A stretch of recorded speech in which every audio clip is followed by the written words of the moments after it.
से पूछें तारिक साहब, ये कानून सबके लिए है, किसी एक जमात के लिए नहीं है। मैंने इसलिए दिखाई, वो ब्रिगेडियर रांझा था, वो भी बाई नेम उसके ऊपर, एमआई के ब्रिगेडियर के ऊपर तारीख का एक अजीबोगरीब ये भी दौर था कि ब्रिगेडियर एमआई के ब्रिगेडियर के ऊपर बाई नेम एलिगेशन आ गया और वो प्राइम मिनिस्टर इमरान खान ने लगाया। और दूसरा 35 पेंचर की कहानी, इलेक्शन ही चुरा लिया गया। तो इसको फेक न्यूज़ कहें, इसको डिसइंफॉर्मेशन कैंपेन कहें, ये क्या चीज़ें थी दोनों? मलिक साहब बहुत शुक्रिया जी। देखिए, सबसे पहली बात यह है कि पाकिस्तान का जो आइन है, कोई भी कानून पाकिस्तान के आइन से मुतसादिम आप नहीं बना सकते। आइन के अंदर तमाम हुकूक का जो एक प्रोटेक्शन है वो दर्ज है। देखिए, कोई भी आपका हक ले लेना, आपकी खुदा ना खास्ता फ्रीडम ऑफ मूवमेंट को ले ले, आपको बंद कर दे, जब तक आज़ादी इजहार राय नहीं होगी आप आवाज़ नहीं उठा सकेंगे। खुदा ना खास्ता किसी का राइट टू लाइफ चला जाता है, कोई ज़िंदगी से चला जाता है, उसके वर्सा जब तक उस पर आवाज़ नहीं उठाएंगे इंसाफ नहीं मिलेगा।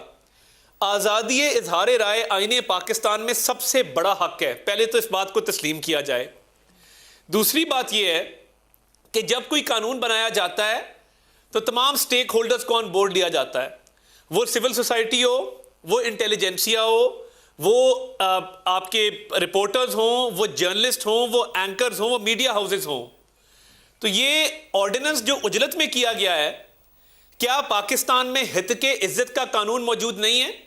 अगर किसी को कोई प्रॉब्लम है किसी से तो वो डेफामेशन लॉ के अंदर जाए। साइबर क्राइम के तहत इतना बड़ा जुल्म करना कि कॉग्निजेबल बना देना नॉन कॉग्निजेबल को और नॉन बेलेबल बना देना बेलेबल को। और देखिए, इनका एक माइंडसेट है। मलिक साहब, आप मुझे बताएं, आप पे नहीं इल्जाम लगा कि आपने एक लीगी एमपी है, आपकी बीवी है? मुझे ये बताएं, ये खबर किसने फैलाई थी? माफी मांगते हैं इस पे? इनके वजीर हैं, 2 वजीर हैं इनके, इनको पता है। कहने को तैयार है कि उन्होंने आपके लिए जो अल्फाज इस्तेमाल किए, नाम ना लें किसी का भी, मैं वो टीवी पे दोहरा नहीं सकता। और एक एमपी हमारी बेचारी, वो मतलब उस पे बिला वजह इल्जाम लगा दिया कि उसने आपसे शादी कर ली। यानी आपका क्या कसूर था?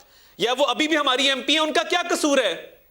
कंटेनर के ऊपर चढ़ के लोगों की पगड़ियां उछालना, सर पे स्कार्फ पहन के लोगों की नकलें उतारना, हर किसी, मेरे अपने खानदान के 4 अफराद पे इल्जाम लगाया खान साहब ने, और वो बिल्कुल झूठा इल्जाम था। हर रोज कंटेनर पे नई कहानी चाहिए होती थी। जितनी फेक न्यूज कंटेनर पे 126 दिन चली है, मुल्क की तारीख में नहीं चली। ट्रायल होना चाहिए इसका। हद की इज्जत का कानून मौजूद है। मलिक साहब ये चाहते हैं कि जिस तरह मोहसिन बेग को बंद करके थप्पड़ मुक्के और ठुड्डे मरवाए हैं, ये अपने मुखालफिन को बंद करते जाएं, कोई जबान से कोई लफ्ज ना निकाले।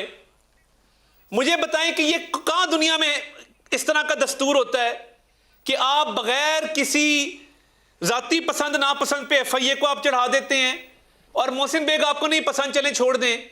उसने किताब का हवाला दिया ना, आप किताब बंद करवाएं, आप सू करें रेहाम खान को और कहें कि आज के बाद ये किताब नहीं छपेगी, इस किताब का ये सफा नहीं पढ़ा जाएगा।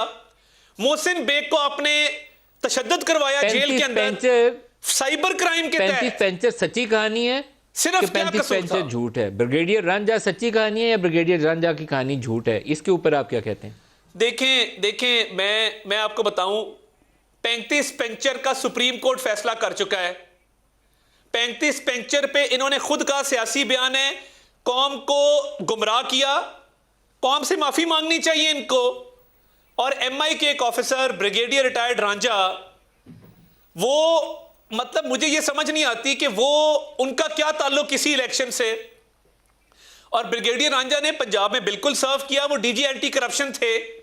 मगर एक बात मैं आपको बता दूं, ब्रिगेडियर रिटायर्ड रांझा ने आज तक किसी के कहने पे कोई गलत पर्चा दर्ज नहीं किया। किसी बेगुनाह को उन्होंने जो है वो बंद नहीं किया, और किसी कसूरवार को बेगुनाह नहीं लिखा, जिस तरह आज के डीजी एंटी करप्शन कर रहे हैं गौहर नफीस साहब। वो इनके एक फोन पे किसी बेगुनाह को बंद करना बंद कर देते हैं, किसी कसूरवार को छोड़ना छोड़ देते हैं। मैं अल्लाह को हाजिर नाजिर जान के कहता हूं कि ब्रिगेडियर रांझा एक ऑनेस्ट ऑफिसर थे।